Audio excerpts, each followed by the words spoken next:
સુરતના સચિનના સાતવલ્લા બ્રિજ પાસે કચરાના ઢગલામાંથી નવજાતનો મૃતદેહ મળી આવતા પોલીસ દોડતી થઈ ગઈ હતી અને હાલ પોલીસે નવજાત બાળકીને તરછોડનાર વાલીની સીસીટીવી તથા હોસ્પિટલના આધારે શોધખોળ શરૂ કરી છે।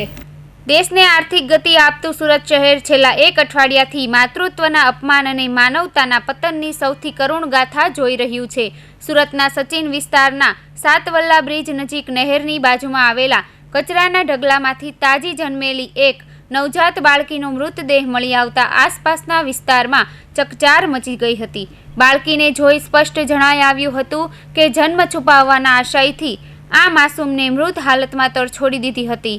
જનેતાની આ ક્રૂરતાએ માનવ સમાજનું માથું શરમથી ઝુકાવી દીધું છે।